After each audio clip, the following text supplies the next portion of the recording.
Place à la rubrique culture de 64 minutes. Demandez le programme, c'est avec Estelle Martin qui nous rejoint dans un instant. Le temps pour nous de lui souhaiter un joyeux anniversaire. Regardez. Hier encore, j'avais 20 ans, je gaspillais le temps en croyant l'arrêter et pour le retenir, même le devancer.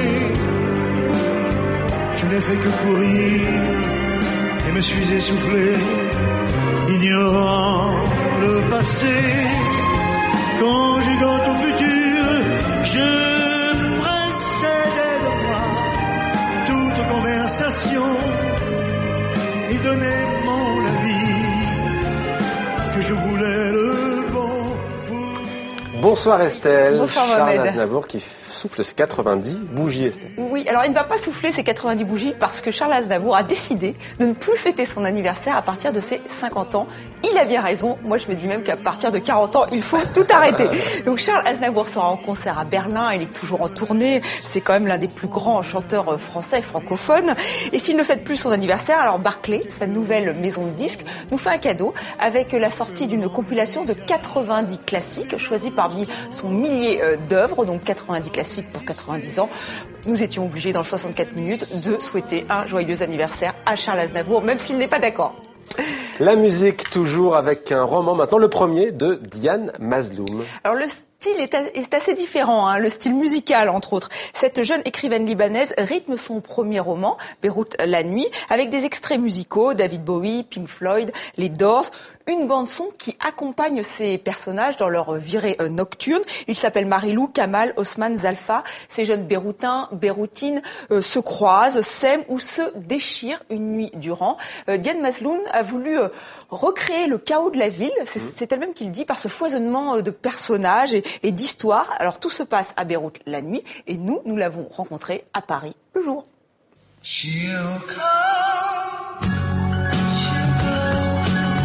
Ce n'est pas la colline qui frissonne, c'est tout Beyrouth qui bruisse à la tombée du soir, avait pensé Marilou. Aller se perdre dans la ville, la nuit, rejoindre la foule, les lumières et la musique, envie de mouvement et d'alcool.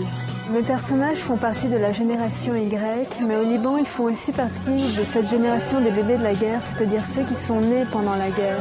Donc, qu'ils l'aient vécu de loin ou de près, ils en portent tous les séquelles. Et ils sont très caractérisés par ce qui est en train de se passer aujourd'hui. Ils flottent, ils errent, ils n'ont pas vraiment de repères, ils sont un peu perdus et c'est vraiment ce qui caractérise la jeunesse aujourd'hui à Beyrouth. C'est le deuxième barrage ce soir, il y en a eu un tout à l'heure à Sodeko. L'armée a repéré une Toyota Corolla blanche avec 400 kilos d'explosifs ce matin. Mes personnages surfent sur l'hostilité ambiante, mais ils sont complètement habitués. Cette violence fait partie du paysage.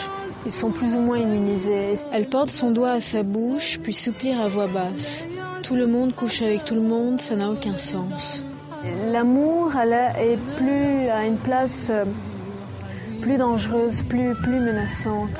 On a peut-être tendance à vouloir combler un manque de façon assez passionnelle.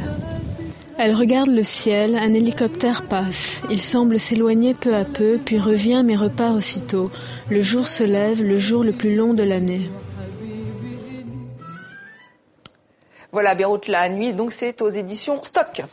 Voilà qui a dit Estelle. Un week-end maintenant pour les tintinophiles. Ils se sont donné rendez-vous chez Art Curial. Oui, maison de vente française. Cette vente se tient donc ce week-end, les 24 et 25 mai à Paris. Et les tintinophiles ont déjà les yeux dans les étoiles. Alors parmi les plus belles pièces et les plus chères, la réplique de la fusée lunaire des albums Objectif Lune et On a marché sur la Lune, entre 30 et 50 000 euros. Pour Tintin et Milou en tenue d'astronaute, 10 à 15 000 euros. Et sur la même thématique lunaire, l'album On a marché sur la Lune de 1970, dédicacé par Hergé, mais surtout par les 6 astronautes des missions Apollo, qui sont allés sur la Lune, dont Buzz Aldrin, qui a écrit « Premier homme à avoir marché sur la Lune après Tintin ». Alors là, il faudra débourser entre 15 et 20 000 euros si vous êtes intéressé. Ou si je vais vous faire un cadeau, Estelle, voilà, merci, pourquoi pas. J'adorerais ça. Ça me ferait plaisir. J'ai d'autres idées si vous voulez. Merci Estelle.